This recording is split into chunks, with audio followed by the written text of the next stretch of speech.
Welcome, everybody. How's everybody doing tonight? As you can see, we got Mr. Dan here. Let me run through some people right quick. Mike Irvin, man, you was in here at like 6:20, buddy. What's going on? Mike Sampson, what's going on, buddy? Thomas Littlepage, he was in here early. We had Georgia Fisherman, Avid, Uncle Lou, and Betty was all in here early. Appreciate everybody stopping by. But as you can see, we got Dan from Grn Mchn Outdoors. Hey, buddy, how you doing? How are you doing? I've had better days, but we'll get into that later. I want to talk just a little bit about my tournament today. We was out on the Ohio River, and hello, Continent Fish. How you doing? We was out on the Ohio River, and on the inside bends, we still had 3 mile an hour current on the inside bends, so she was moving along pretty well. We ended up catching 5 fish for I think 39 pounds. Not a very good day, but good enough to bring home. Was that $50 for a small Hey, fish? better than nothing. Check out this little plaque they made for a small fish trophy. Oh, I like that. That's cool. That's pretty cool. Yeah, I thought that was pretty awesome. It's got today's date on it. So the small fish that I reeled in, I caught bumping, and it was only one pound and 4 ounces. Oh my goodness. You probably didn't even know you had him on there. I really did not in that current. The video is going to be pretty funny. Seen one over outdoors come in. Muskrat came in. He's out on the river now, he says. But go ahead, Dan. Let's talk about your awesome day today. Well, I'm not sure if it's over or not. So we have a 24-hour tournament going on for the kayak fishing, and I started at about 2 in the morning and made a trip of about 2 miles out to a spot I really wanted to fish and didn't have any service. It was like the Iron Cat all over again. So it took me about 30 minutes to find a spot that had service, and then fished there for a couple hours. Things were going all right. Lost a pretty big fish right by the boat that would have really helped me out right now. And a little bit later on in the day, a little bit before noon, the tide flipped on us and the wind started going against the tide. So we had some really big waves, and I actually flipped my kayak for the first time ever and lost. I had a yard sale out there. There's all kinds of gear in the James River. If you're looking for big cat fever rods, Shimano reels, whatever you want, it's out there. So I need a scuba diver. Oh my goodness. It was pretty eventful in the worst way possible. So I'm not sure if I'm done yet or not. Taking this break, gonna reevaluate my life and then maybe go out for another hour or two and try one more spot and try and end it on a good note. All right, come on, buddy.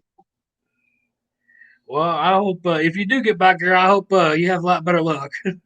Yeah, no wind tonight. It should be nice and calm. So I just need to catch a 33-incher, which is just about every day on the James. I just can't get them in the boat today. I had another 40-incher at the boat this evening and broke off my main line again. So Oh I've my retied goodness. more rigs today than I care to. Oh man. Yeah, Yeah, Betty. from bringing rods out of retirement to tying stuff that broke off, it's just been one of those days. Well, One luckily that- you had a bunch of. Luckily you still had some rods at the house you could take back out. yeah, yeah, yeah. We only can use 4 on the kayak, so I have a couple extra for when I take the boat out. Dang it. Mindy Hogan came in. How you doing? Thank you. Can you see comments? I can turn them on. In this case, I missed something. If you happen to see something, Okay, Maurice, what's going on, buddy? Appreciate you coming in.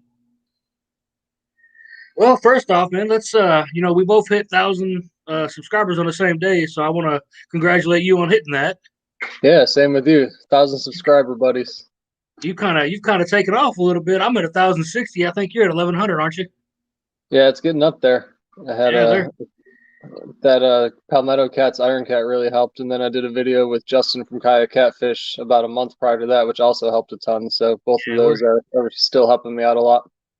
That video, man, that's big time fishing with old Justin, huh? Yeah, he's a good dude. How'd that come about? You just plan the trip, go down there and hang out with him, or? He does a lot of our online kayak fishing tournaments. So I've got a sister that lives in Knoxville, and he's given me some pointers about where to fish in the past. And where to catch some skipjack and whatnot, because I'm not really used to that. We don't have it on the James River. And last time I was down there, we decided to go out for a trip. We had a good time. He caught a whole bunch more fish than I did, but I don't know. I guess that's to be expected, right? He had the home field advantage, right? Yeah. I pulled up and he had 2 in the boat simultaneously, ready to go. Oh wow. But yeah, we had a good time. I just checked out your kayak setup video, but I guess it's probably not set up right now. But you want to kind of go over what you did with that video? That was pretty cool. Yeah, so I've got that thing pretty rigged out. I've got 4 pretty much custom made rod holders on there, just because anything you can buy is not really strong enough for those big takedowns we have. I do a lot of drifting and suspending and whatnot, so really got to have some stout rod holders. And then I've got a couple motors on there. I've tried pretty much every single motor you can possibly put on that kayak, and today I was running a little Honda outboard on the back, and then I've got a little spot lock motor guide on the front. So that was a pretty cool combo. And they both went underwater today, so I've got some work to do on that Honda. It's not firing right now, and it's about a month old. Oh my goodness, man. Yeah, so I've got to go through that thing tomorrow and get it all fixed up. Well, I hope it's nothing. I hope it just dries out and gets good for you. Yeah, my buddy's a boat mechanic, and he said there's probably a little bit of water in the gas, water in the oil, and the spark plug's probably a little damp. And that's about it. We had a few more people stop in. I guess that's your mom, Debbie. She stopped in. I'm hoping that's your mom. I'm sorry. She's probably making sure I'm still alive at this point today. Yeah, I guarantee it. Country Boy, Hooks and Hammocks, GO Bushcrafters and Outdoors. There's Kelly. He just came in. I should have started this question out first, but where do you live? Where are you from? I grew up in the Buffalo, New York area, and I'm in Richmond, Virginia now, so I can walk to the James River, but it's not really the part that I fish. This part's more rapids and shallow water, so occasionally I target some flatheads and go through there, and they've got some good channel cats in there, but typically I'm going after the big blues, and I got to drive about a half hour to an hour downriver, depending on where I'm going. I mean, we a lot of us that are not familiar with the James, we see a lot of good fish being caught out of that river, but as well as I know, you got to put time in to be able to go out there and catch them fish. And I've seen you put some major time on the water. Yep, I've been out there almost the entire day. From 2 in the morning, I came home. I got off the water about noon. I was back on the water at 3. I just got back in about half an hour before we started this, and probably head right back out now. That's an anomaly with a 24-hour tournament, but I'm a teacher. I've got the summer off, so I can go out there every day if I need to. There you go. It's not bad. On those almost 24-hour tournaments, I mean, I guess you can just go on and off the water as you please. Yep. Yeah, I typically like to get out there, and I'll put rods in a little bit after midnight and find a spot where I can anchor up and just kind of be in and out of sleep a little bit and make sure I'm out of the way of the barges and boats and everything, and hopefully catch a couple nice fish while everybody else is sleeping and I'm sleeping a little bit too. Right. It's always my goal to have everybody. Oh, go ahead. I was just saying hi to some more people. We had Randy and Wild Turkey come in.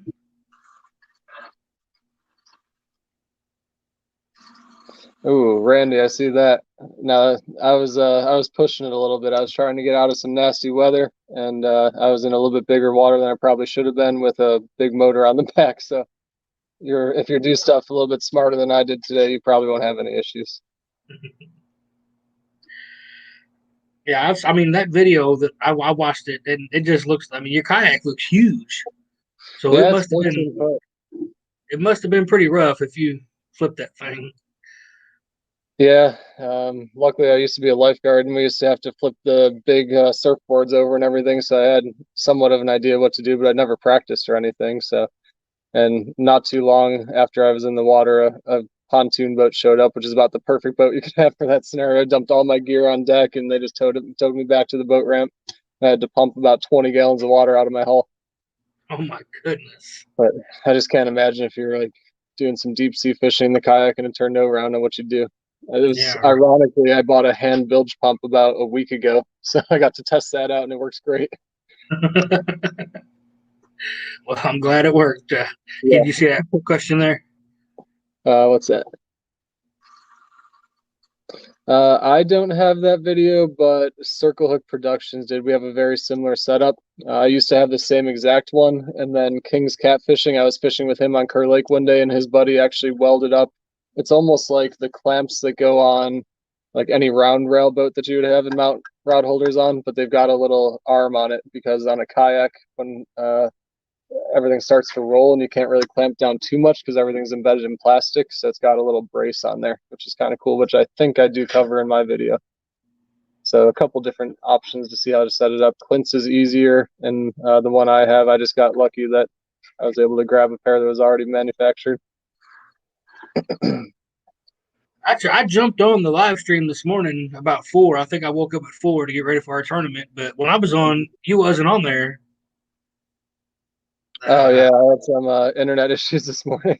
Was it? I had done a live stream with Stand 3 in the spot I planned to fish before, so I thought I'd have good service, and I got out there and I could not get service to save my life. I had to go almost 2 miles back to the boat ramp, which on a kayak that takes about 30 to 40 minutes. Yeah, definitely. I'm guessing you know Andy? Yeah, that's my dad. They're getting the hang of the YouTube thing. Heck yeah. Let's talk about what kind of cameras do you run? I'm glad I wasn't running them today because I don't have them set up waterproof, but I've got the GoPro Hero 9s. I've just got them set up so I can run power to them all day, which makes them, weatherproof, but not waterproof, and I probably would have lost those today. Hero 9, have you noticed a big difference with the what is that, the image stabilization compared to the older ones? I find it to be pretty good. When you're on the kayak, you're rocking and rolling pretty much all day, and it doesn't seem to show up too much in my videos. I came from the Hero 7s, which I used for the first couple of videos I ever made. And then I didn't really like that extra case you had to put around the outside because I'm always pulling the SD cards and stuff. So I just having the Hero 9 where you can pop the door right open and pull the SD card, I was kind of drawn to. So I made the move and upgraded to those, and I've got no complaints. They've been great for me. With the continuous power, are you continuous recording also, or are you a loop recorder? Now I have them set up that way, but I don't always actually set them up in the boat that way. Usually I just try and run the battery, and then when it gets low, I plug in and charge. I need to start filming a little bit more just as I go on like a loop recording or something to get some more takedowns and everything. But still playing around with everything, trying to get everything set up exactly right. I've got the old Hero 4s, and I'm so scared to put them on the loop because I'm afraid I'm gonna afraid to hit it, and I won't get anything. Right. Yeah, you do have to be careful with that. Sometimes I think it's recording and it's not, or the opposite. And I've been toying around with maybe using that hindsight feature where it's pretty much always recording. Then when you press the button, you get 30 seconds back. But I haven't really taken the dive into that yet. I used to be a lot more technologically savvy, and I'm kind of growing out of it. I've never been, so I'm learning on the fly with all this stuff. But have you? Yeah, you told me. Sorry about that, there, Dwayne. It had to suck. He lost his Hero 7 in the Ohio River today. Oh, yeah, I feel your pain. I know exactly how that goes. I've made a lot of sacrifices to the James River over the year. What battery packs or power banks do you run? So I just recently rigged everything up, and I'm talking like 3 days ago, to run off of one big battery in my boat. I've got one of those 48 amp hour 16 volt lithium batteries from Amped Outdoors, and I can run pretty much everything off of that. And now the first time I plugged it up, it runs my graphite that can handle the higher voltage, but all my accessory lights and USB chargers and things like that, I kind of fried those, putting too high a voltage to them. So I had to get a step down, and I had to wire all that up. So it puts 12 volts to those and runs the full, 16, 15, whatever it's charged up to in my fish finder. So it'll die at 12 volts, and you still get a really nice picture out of it too. Nice. And that thing lasts forever. I've run it. I couldn't tell you the last time I charged it, and I'm still at a little under 15 volts right now. Nice. Yeah. Bacon Cats, appreciate you coming in. Thought I seen somebody else. Sorry if I missed anybody. But what got you into catfishing?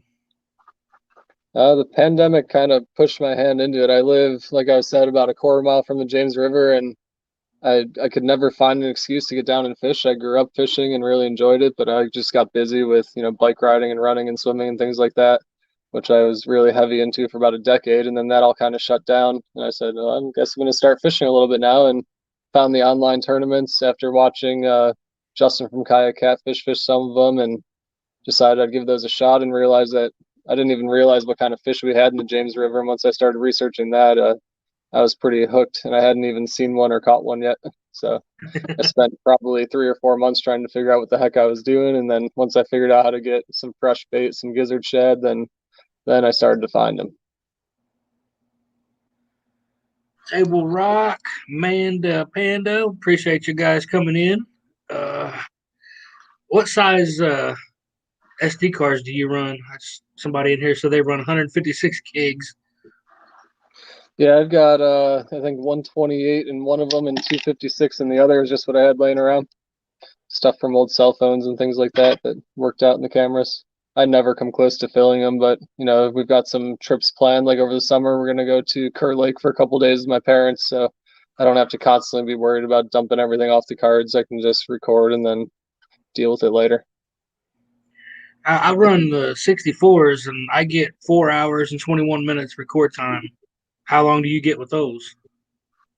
Well, I don't really record straight. I just kind of, once I see something going down, I turn them on, or I sometimes I do the loop recording, so I'll get a 20-minute block out of them. So I don't really fill up too much of it. If I have a lot of recording one day, I might have 100 gigs between two cards. Looks like you got some planet boards coming to you. Yeah, I saw a picture of those today. I'm excited for those. And they float, so I probably can't lose them in the water.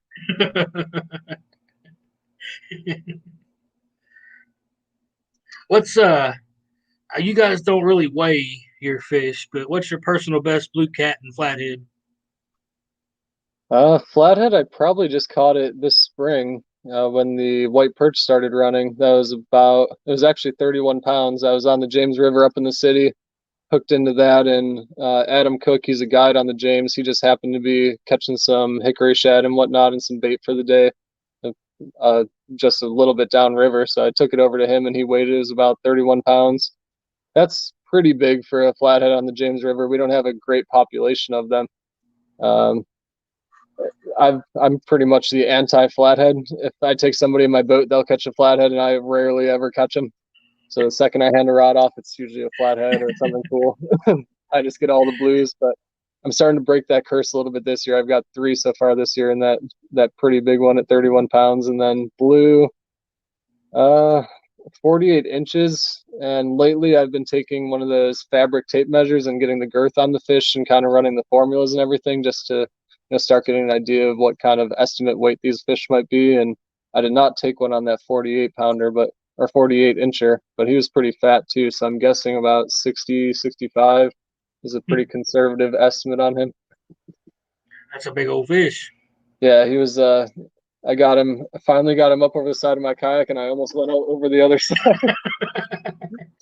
Usually it's just tough to get him up, and then they flop him, and this guy was just so top heavy that was one of the biggest ones I pulled over so far. Now I know a lot of people don't know what you mean by calculating. What is that? What is that equation? I guess. Yeah, so if you have, we use these rigid bump boards, so they've got a fence on the front, and you lay the fish's snout on there and get a measurement to the tail, and you get a length off of that, and then you wrap a tape measure around its belly at the widest spot you can possibly find, and get a girth on it, and then it's length times girth, and you total that up and divide it by 800, and that's they say it's within 10%. So if you catch a true 60-pound fish, then you might be anywhere from I don't know, 54 to 66 pounds. So it's a pretty decent estimate without having a scale. At one point, I got if you know those little slings that they weigh carp and everything in. I bought one of those, and the first big blue cat I put in there, he was probably about a 55-pounder. His little fins on the side ripped right through it, so that plan was spoiled right away. I was like, yeah, this is more trouble than it's worth. And then once Definitely. you stand up with them and the boat starts rocking, it's not the best idea.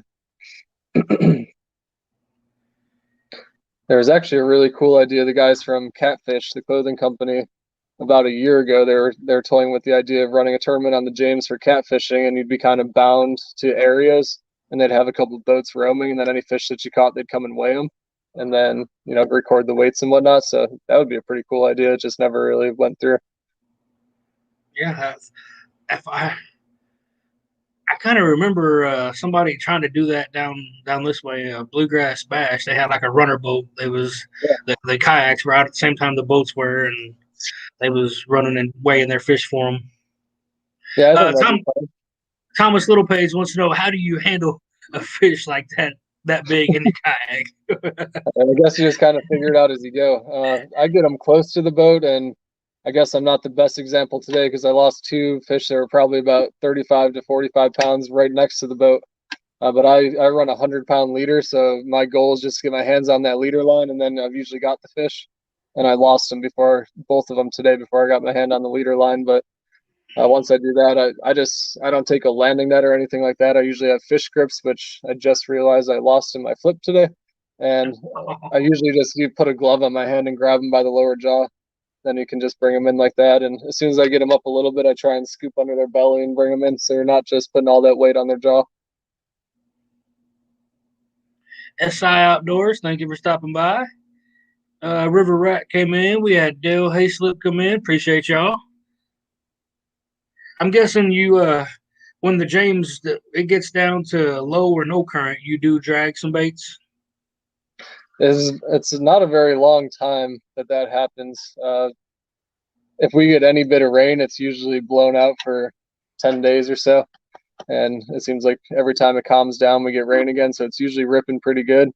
And then our tide's only about 5.5 hours before it switches. So the downtime in that is maybe 20 minutes to an hour max, maybe. So I'll try and drag stuff, but usually by the time you even notice it's slack tide and check your app and everything, it's almost time for it to turn around. But it's That's pretty constantly wild. changing. That's pretty Yeah. wild. I'd like to come fish that tidal river. It's just, I mean, I don't know. That would just be, it would be cool, I think. Yeah, it changes everything. I mean, people are always so protective over their spots and everything, but there's so much more to a spot when you have to take tides into account on top of everything, because on an incoming tide something might be great, and then on an outgoing it just doesn't work. Right. So you got to keep all that in mind, and some things are better at the beginning of the tidal run, some things are good when it's really flowing, some things are good when it's slack. It's just, as soon as you think you've got that river figured out, it reminds you that you have no clue. Half the time I go out there, and I don't mean to toot my own horn, but I feel like I do a pretty good job of catching big fish regularly, and half the time I'm like, I don't even know what I'm doing out here. When you are dragging them, or do you just suspend drift a lot? Yeah, so typically I'll do my front two rods. We can have 4 on the kayak. I'll do 2 suspended and then 2 dragging. It just kind of depends on what's going on. If I'm getting blown by the wind, sometimes it's my 2 dragging rods out the side and 2 suspended off the other side. Pretty much whichever area is behind me, I'll try and put 2 rods dragging that way. Sometimes I'll just suspend all 4, but the issue with that is if you hang up, you usually hang up all 4 of them in a kayak because they're only a couple feet apart, and then it's just a big mess. And it spins your boat around, and they get hung up even worse. It's not like a big boat where it'll still hold its course and you can kind of manage the rod. And I imagine when you get hung up where you have to break off, I bet it's pretty tough to actually break off in the kayak. Yeah, Probably pull to it. I've moved down from 50-pound mainline to 30, just to kind of help with that a little bit. I know It's funny you say that. One of my rods I had to break out today had 50-pound line on it, and I hung it up because that's how my day was going today. I hung it up 4 times in a row. And I never dragged more than about 20 feet, and it was hung up that same exact rod. But I had to break it off eventually, and I just had to cut it because I couldn't break it. Right. As soon as you get enough leverage on it, the boat starts to tip. And that was a little bit too soon for me to mess with that again. Yeah, right. I know we've talked a little bit before. You was gonna try your hand on some bumping. Have you ever got a chance to try any? Kind of. I've kind of developed my own method, and I'll let you tell me if I'm doing it or not. The first time I actually tried it after we were talking, I anchored up, and there's a probably 3 mile an hour current going through this channel, and I wasn't using cannonball sinkers. I was using like disc sinkers, so they just kind of stick, and I wasn't really getting it to walk back behind the boat too well. Now I've got a trolling motor up front, so I can actually move a little bit and move with it, and I poured some cannonball sinkers, but I just lost all those, so I got to go pour some more of those. And the rod I had set up for bumping, I lost that today too. So I took it out and planned to do it, but I didn't have cell service there, and I lost it before I even got to think about it. Oh my goodness! So I've got to start from scratch again. But I've had my eye on those Big Cat Fever bumping rods, and they're out of stock right now. I've never used one, but I've seen other people catch some nice fish on them. So yeah, I'm sure they're all great.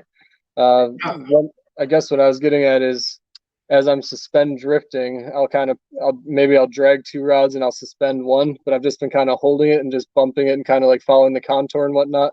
Because typically I'll just set it at a depth and then I don't really fiddle with it unless I notice a depth change on my graph, or if it gets hung up on something. So just trying to keep one in hand and just kind of feel the bottom along. And the first time I tried it, the James River doesn't have really good maps on Navionics or anything, but my Garmin graph actually draws out its contours on its own. So without really focusing on an area, I went over it a couple times and realized there was a bigger hole there than Navionics shows on my phone.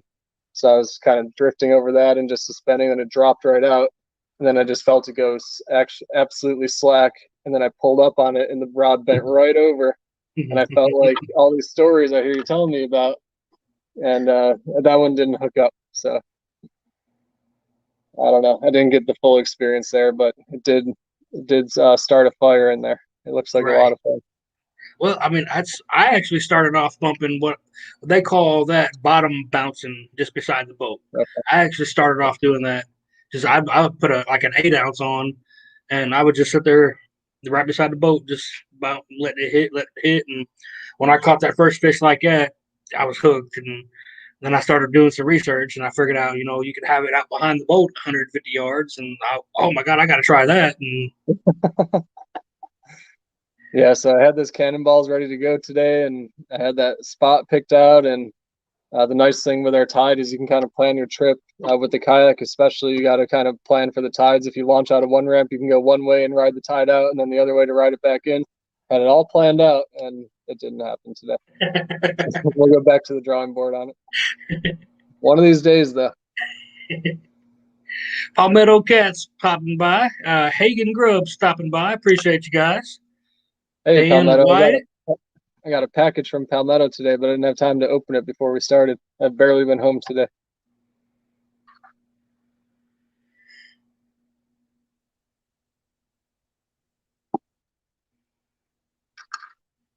How with being on the kayak and you're running them planer boards, have you done that yet, or are you waiting to get some in? Not yet. I've got a set. I keep them in my boat. I just kind of have everything set up in the boat and don't really take it out because I'd forget it, and it's just one less thing to worry about. But I've got a set coming from Uncle Lou, and they look awesome, and those are going to stay in the kayak. And then I'll be working with that. And I was watching one of your recent shows, and you were talking about using planer boards while anchored, and I could definitely see that happening too. Yes, that's a lot of fun. I was just going through my Facebook memories the other day, and that popped up, and I had that planer board just perfect on the side of a barge, and then it got hammered. Man, that was freaking awesome. Yeah, What's up, Joe? Appreciate you coming in. One of our problems is when the tide's really running, you can throw an 8 or 10 ounce, and they'll all just walk together, and you can't really keep them spread out too well unless you're throwing 12, 16, whatever. Right. So planer board might help with that. I don't know.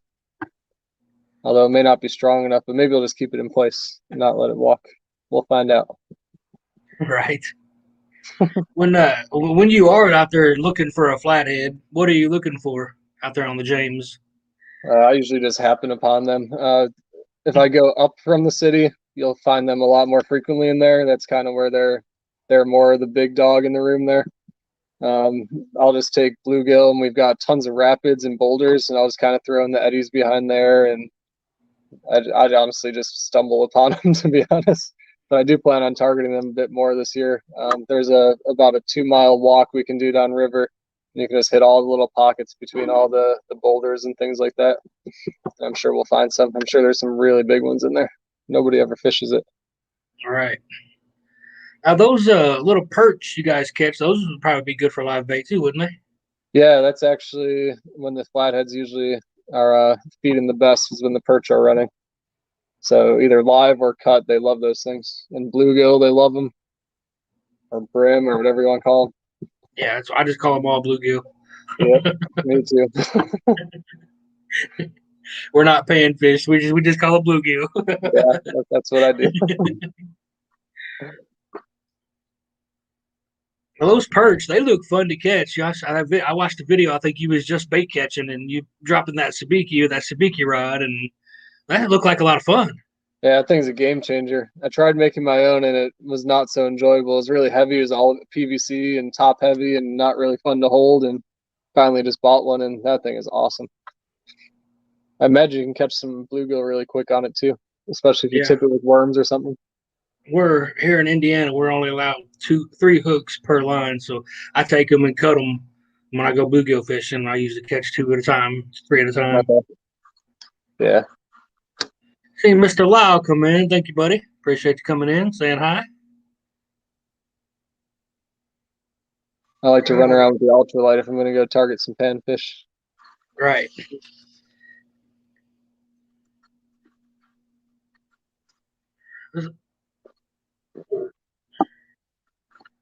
You guys, you anchor a lot, but are you more of the spot lock now that you have that spot lock feature?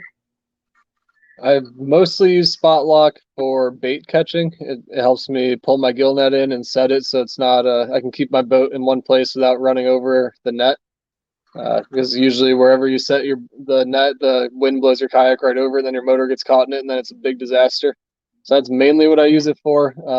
Aside from that, I use it on calmer bodies of water. Like we'll travel for events sometimes. Like when we were in Alabama on the Tennessee River, I was fishing Wilson, and I was suspending over some submerged trees and whatnot that never got bulldozed before they flooded it and stuff like that. But I'll do a lot of drifting and suspending, and if I see something I like, instead of throwing the anchor, I'll spot lock. So that's pretty much the only ways I use it. I just find that in stronger current, if you're trying to like traditional anchor fish with spot lock on, it bothers me to have the slack knot in the lines and the motor kind of moving around a little bit. So if I'm going to sit down and throw lines out, I usually throw an actual anchor out. Speaking of the anchor, did you want to do something? Yeah, I've got a giveaway. We've got a never lost anchor, and we'll give one of those away, and Daniel will ship that out to our lucky winner. That's for the 1,000 subscribers. I appreciate everybody helping out. We want to give back a little bit. How do you want to do that? I have not thought about it. I slept for 45 minutes last night. Let's see here. Could we do some kind of comment thing and compile a list, or do you know how to do that? Because I don't. No, not really. I mean, we could have a moderator, check the comments if you want to do something like that. We can have somebody go back and find it for us. Yeah, so why don't we have everybody who wants to enter, they can just type #NeverLost, and then we'll go through that later, I guess, or now. I don't know. Hooks and hammocks. Just give it to me. We'll make it simple. Yours is going to be the a kayak. They can pick whatever they want. If they want a boat anchor, that's fine too. Okay. I checked with Daniel. He said he's got boat and kayak ready to go, or at least as of a couple days he did. But I know those things are flying. Right.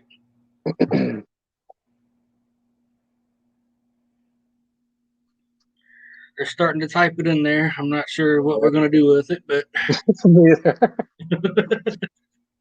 trying to think of a good way to.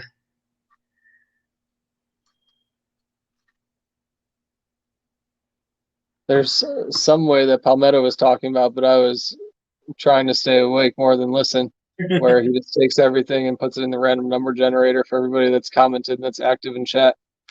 I don't know where he pulls that list from, but it's somewhere on StreamYard, I believe, or maybe YouTube. Isn't he in here? Palmetto, tell us what to do.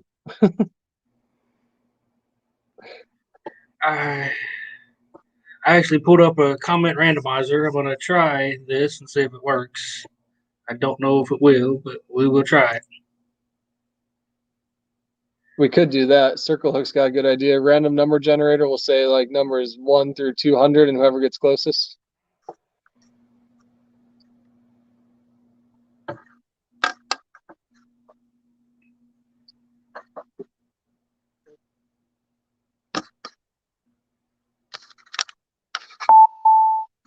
Yeah, that would probably be best because I can't figure out that comment randomizer for StreamYard. So All right, so we know there's a lot of interest. Why don't we go ahead and random number between 1 and 200. I'm going to go ahead and pull up a random number generator, and we'll get all those numbers in there, and I will go through that in a second. So take your pick in the comments. Write down a number between 1 and 200.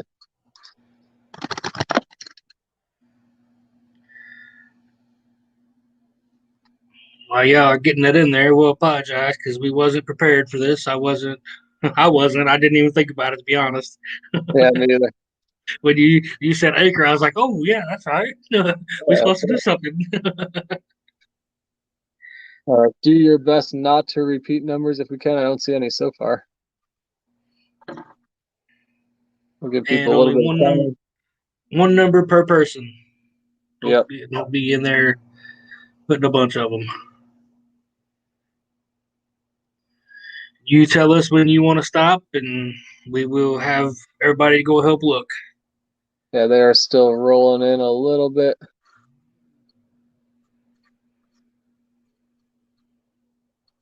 All right, Circle Hook, it was your idea. How many times do you want me to randomize this?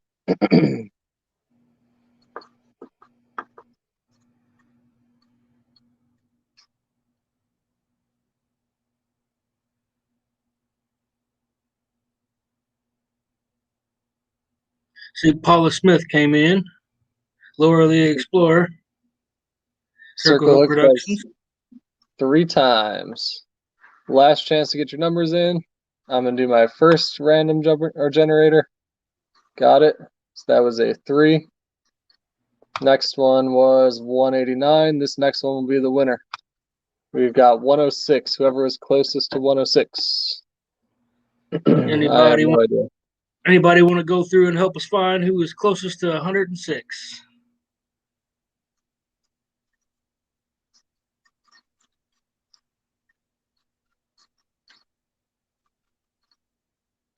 I'm seeing a couple of LG Basses pop up here and some Uncle Lou's.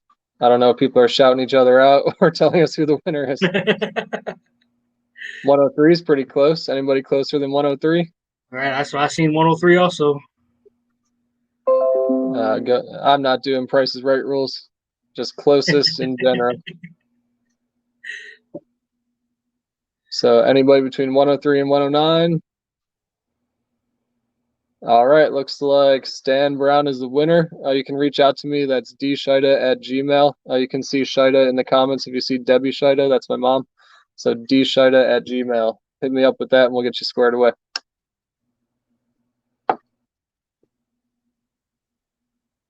Good deal. Congrats, Stan. That's my buddy. Nice. Stan came down and fished with me once. He's in, I think he's in Illinois. And Okay. yeah, that's my buddy. Very nice. He's gonna like that anchor. He will like that anchor a lot. I use it in the kayak and on my boat, and even with our muddy bottom, it's a really slick muddy bottom. It sticks pretty much everywhere. So everything we just did, we're gonna redo because I'm actually giving away a never lost anchor also. So I've got a number.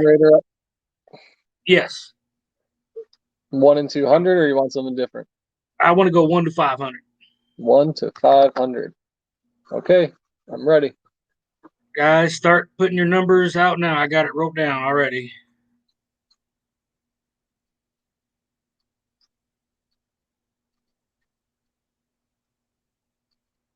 This is for another never lost anchor. There they started rolling in. I Is it kind of lagged ironic over. I found it ironic that Bumpin' Mike Greenwell's giving away a never lost anchor. Right. It's, hey, I don't need it. You take it. Luckily, we didn't need it today. Last weekend we killed our trolling motor batteries, so we needed that anchor to keep us in. But this weekend we put new batteries in the boat and we was good to go. That's my problem for tomorrow. When I flipped today, I fried up one of my batteries, which I dual purpose in the kayak and as part of my trolling motor battery. So I don't know what I'm gonna do now. Oh man. It looks like I'm anchoring tomorrow. Taking the boat out with 2 stands, both of them, for stand day. Oh wow. A few more minutes, guys, and we'll call it and see who's closest to the number here.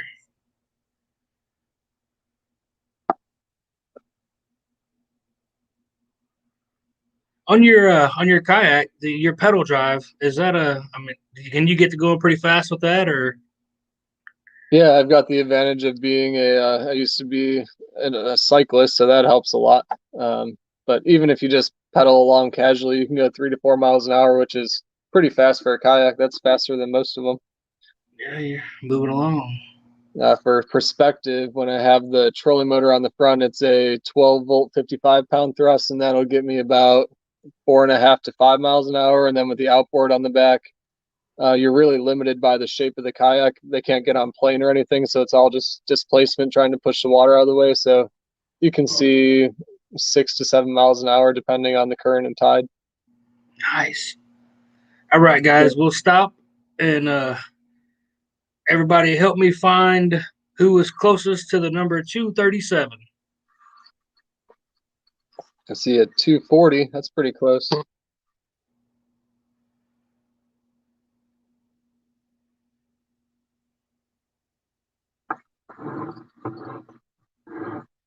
Not sure if anybody's closer than 240. Yeah. Somebody was happy you said your name.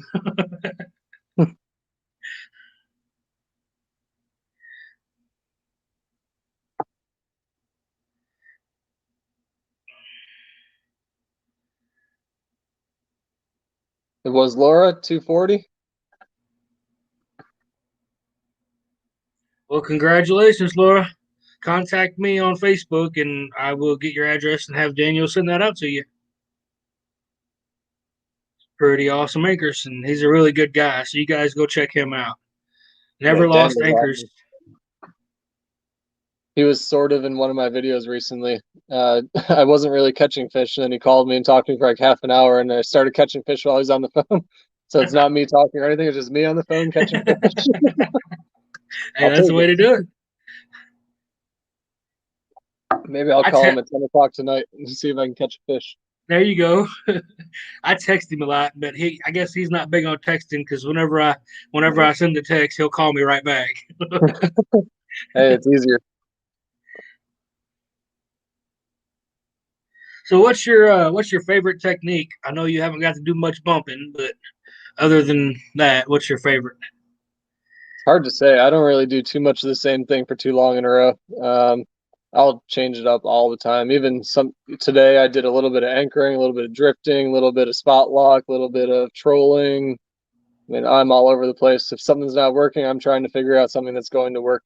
And I didn't really get there today. I caught a lot of fish, a lot of small ones, and just those 2 big ones that didn't really make it in the boat. But always trying to figure out where they are and where I can find them. But I really enjoy shallow water fishing, especially if I'm on the move, trolling or drifting through there or something. I love it. You really see the fish, the fighting them come out. What are you calling shallow? How deep? At one point today, I was in under a foot of water. Oh my. Yeah, just kind of that's the benefit of the kayak. You just let the wind blow you right across, and you see your bobbers up at the surface coming right through. But typically, 4 feet, 3 feet, 4 feet, something like that. I really like. Anything under 10 is a lot of fun. They can't really dig down in the water, so you see them run all over the place.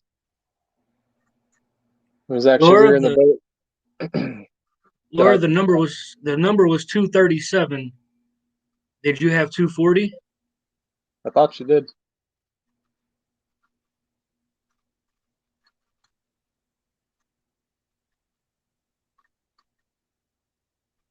Yeah, the number was 237. So your number was closer to 243.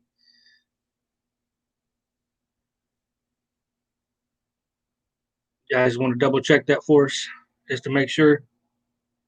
That's what I recall, but I wouldn't trust my memory right now. I've been up basically since Friday morning. It's Oh like my pulling another goodness. Iron Cat. That's why when Palmetto asked me the other weekend, "How you feeling?" I said, "Oh, it's just another weekend." Yeah, okay, there she gets it now. I don't know what she must have thought the number was something different. Thanks, Circle Hook. Thanks, Fins and Foul. Appreciate it, guys. Uh, what kind of rigs? Or what's your favorite rigs? Three ways, Carolina. I love some three-way rigs this past winter. I was doing a lot of anchor fishing and some heavy current, just throwing out that three-way rig, and I love that. Um, when I'm drifting, I really like the Carolina rigs, and I pretty much always have a Santee rig tied on. They're just so versatile. You can anchor with them. Sometimes I'll still suspend with them. I can put dragging weights on them, so I always have at least a couple of those set up ready to go. But I really like three-way fishing. It seems like no matter what I've got out, if I'm in heavy current, the three-way is the one that usually gets hit. It's pretty consistent.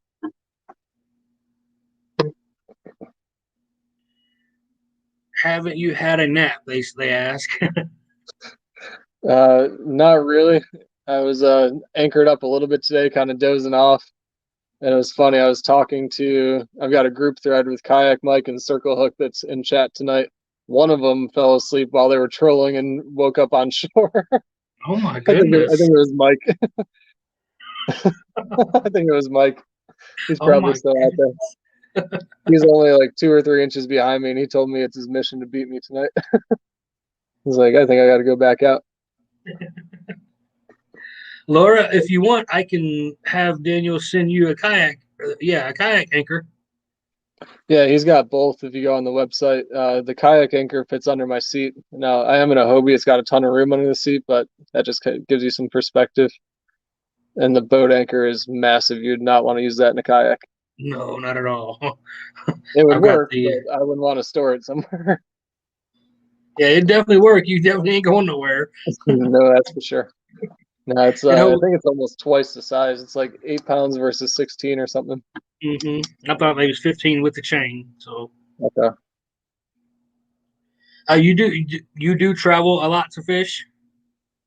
Sometimes, usually if I'm on the road somewhere, I try and make a fishing trip out of it. Like this past summer, we were kind of bored, and my parents live in Buffalo, New York, pretty close to Lake Erie. So I think it was a Tuesday, and we are like, let's go to Buffalo. And by Thursday, we were on Lake Erie. So when we can work Nice. fishing, and we do. I guess you know what he's talking about. What's that? Somebody put. By the way, my hash browns were delicious. Oh yeah, he was teasing us this morning.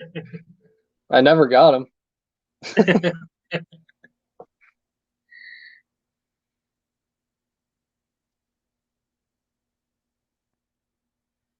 We kind of touched on it a little bit earlier, but those 24-hour tournaments, you just come and go as you please, and if you comfortable with the fish that you catch in an hour, you can just call it, go home, and just wait for the results for everybody else.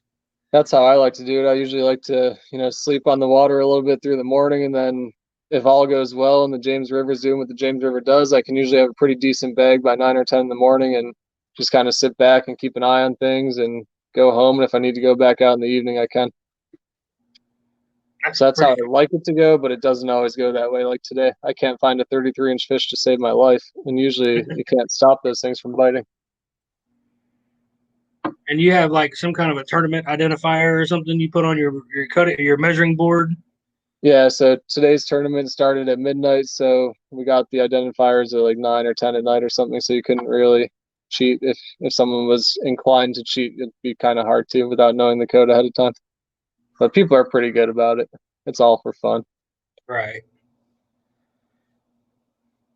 There's other tournaments you like. You guys could be doing 2 or 3 different tournaments at the same time, huh? Yeah, I was listening to Kayak Mike. He went live today. He was in an in-person tournament, so he was on Cowan Lake, I believe. Then he was fishing our 24-hour. He was fishing a month-long or 2-month-long tournaments, and I forget what else he was doing, but he was in 6 tournaments simultaneously.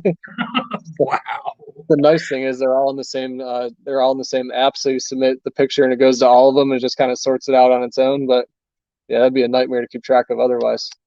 Sometimes we're just out there flipping through all the leaderboards, like, all right, I'm good on big fish. I need some 32-inch fish, or I need some 30-inch fish, or I need one more fish over 35 inches, so this person doesn't get close. It's Wow. fun. And then those month-long tournaments, they run the entire month. So you're sitting there on a downtime at work, and you look at your phone, and you're like, oh, I got to figure out when to go fish because this person's catching me here. Yeah, I like that. I like that. I wish we could do something like that in the boats. I like that. Yeah, it's fun. I mean, all the guys are pretty close in the group, and it's growing and everything. But the core group will catch nice fish and send it to each other and be like, "Hey, guess what? All right, I'll go fishing." And my buddy Stan, who lives in Richmond, we fish the James together all the time. He'll be like, "All right, good luck, but don't catch anything big, only the small ones." We got a question here in chat that said, "What brand and dragging weights do you use?" I've got a whole bunch. I've got a couple spots in the river where I haven't quite figured out what's down there, and if I can get away with it, I use the Santee drifters. And I'll use anything from 2 ounces if I'm dragging in some slack water to 6 ounces if I'm trying to work against the tide or anything like that, or if I'm in some really deep water or really big baits or big floats or anything. And then I've got some other ones that get through some really nasty stuff, and they're actually, I had to make them myself, but Kayak Catfish designed them, and he's got a whole PDF thing you can purchase and kind of go through there, and they're pretty cool. They rarely get stuck. I've lost one, and I've been using those things for like 2 years. But the Santees are nice because you can cast them really easy, and the other ones are, when I know I'm going to get into some really heavy stuff, I throw those on. Welcome, Mark. How you doing, buddy? Sorry, I didn't mean to cut you off. No, you're good. I said they just tangle up a little bit, kind of like 3-way rigs get tangled sometimes. The other weights that I use tend to get tangled up a little bit. There's so many good dragging weights out there nowadays. Yeah, you can't go wrong. I mean, there's everybody's got from ones that are rubber coated all the way to the bloodline here. These ones I'm giving away, they got that wrap And around. a lot of them just look cool too. Yeah, definitely. Anything green I can have, that's what I have. So I've got some green dragon weights from Santee Drifters. I like the green too. Oh yeah, that's right.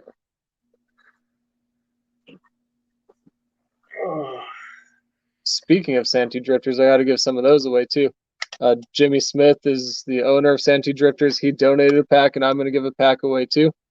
So that's 2 different giveaways. We can have 2 different people win those. I guess we'll do the random number thing again. Let's go from 100 to 300, and we'll pick 2 winners out of that. And you can pick any size that you want. You just go on the Santee Drifters website and kind of snoop around, see what you want. Let me know, and we'll get those ordered. So numbers 1 to 300. Let's do 2 winners out of that group. So go ahead and enter your numbers. Pick your numbers, guys. Pick your numbers. And I'm going to use the random number generator again.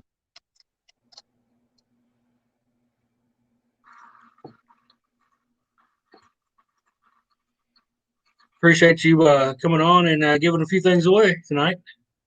Yeah, it's fun to combine forces, and a lot of people can win stuff. Right, definitely. That's always fun.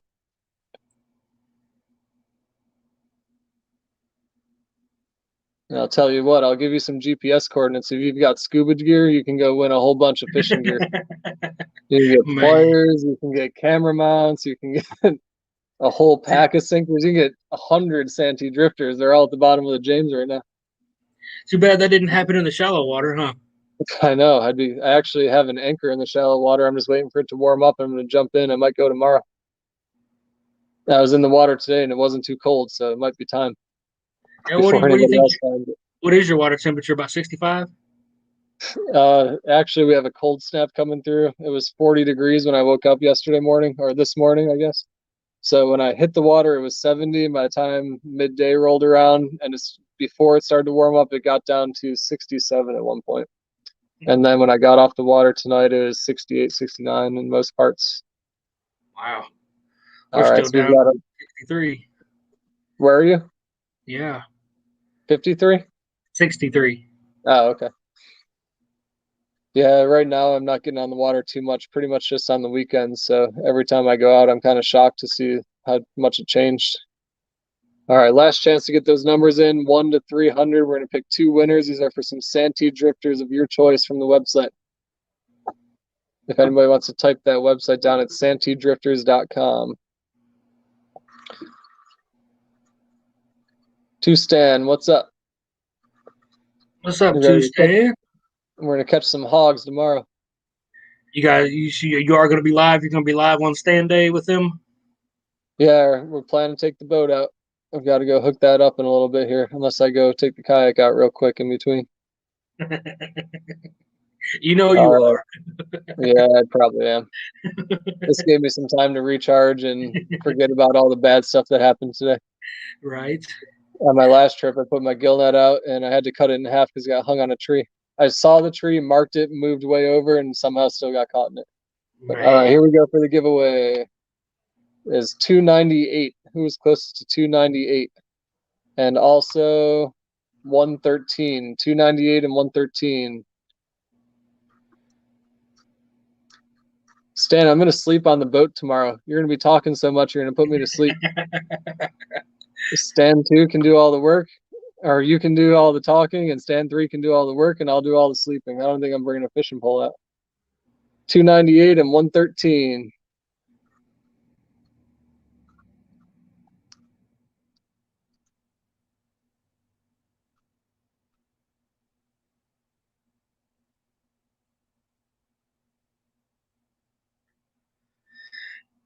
The numbers went away. I can't really see them. Yeah, I don't know. We're going to have people look through chat. We got 298 and 113. That's for some Santee drifters. I see it 285. Okay. Anybody closer than that? Is that Stan Brown again? Yes, it is. So you took all my good luck, and I took all the bad luck today. What the heck? There's no not going over, it's just whoever's closest.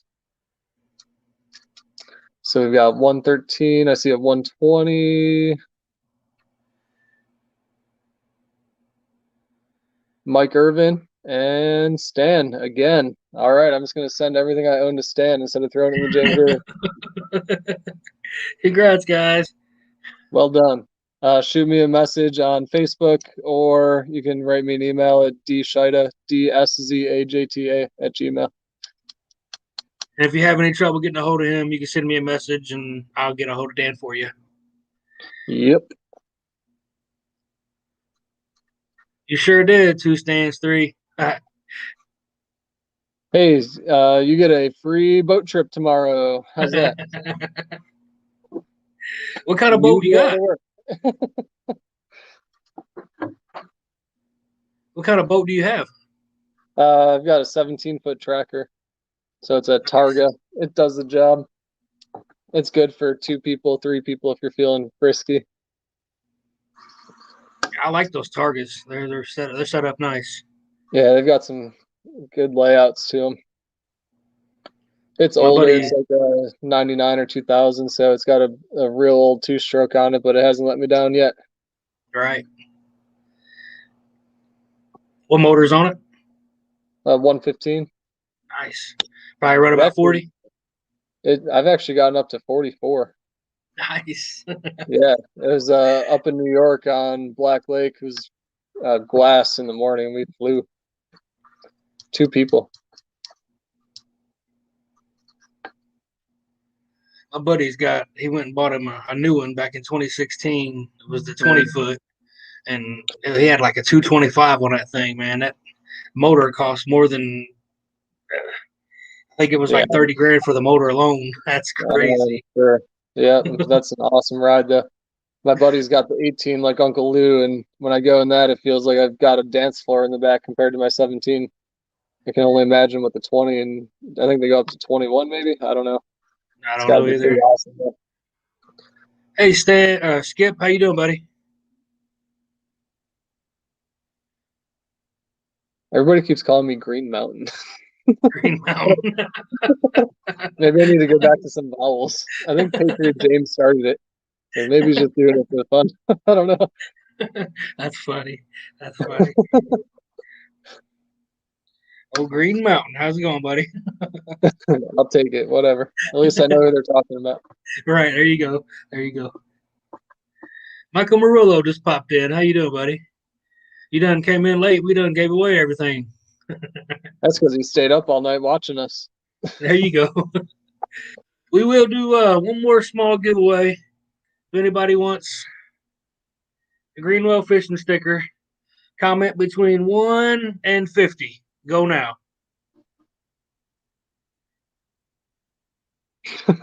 I'll be sleeping, so call me whatever you want, Stan.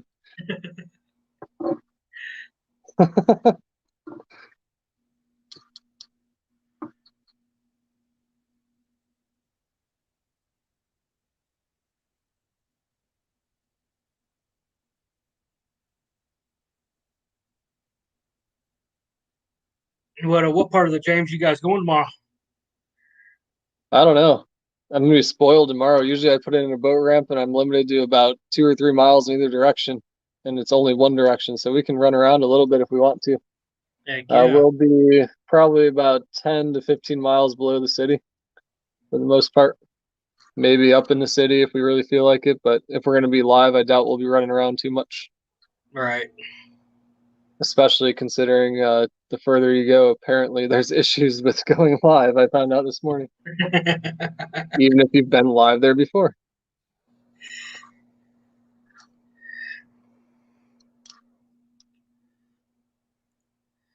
Said you're gonna make him.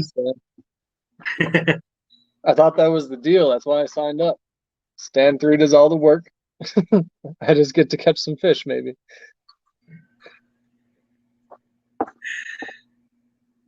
All right, we'll go another minute or so, then we'll call that one.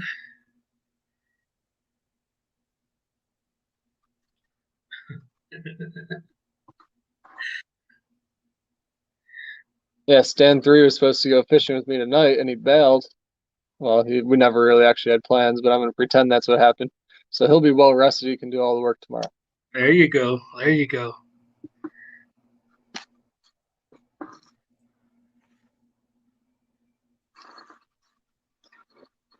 All right, guys, I'm going to type stop in the chat, and we'll go through and see who was closest. I wrote down number 25. I cut it right in half. So who's closest to number 25? I see a 26. Oh, Big Slim hit it right on the money. Big Slim, I see 25.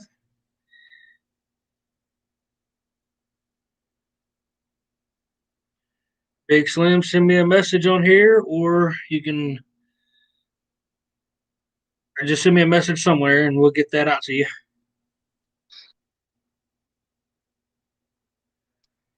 Well, buddy, I appreciate you coming on and hanging with us tonight. Oh yeah, it was fun. I'm gonna go ahead and call it up. Got the wife coming home. She's been to work 12 hours today, so I'm gonna go in there and get ready for her to come in. Yeah, it was a bright spot in a difficult day. Yes. Well, I hope it gets better for you. I hope you go out there and catch the fish that you need, buddy. That's right. I'll see what I can do. All right. Well, you hang out for just a second. I'm gonna go ahead and close the live stream. Appreciate all you guys hanging out with us tonight, and we'll see y'all later.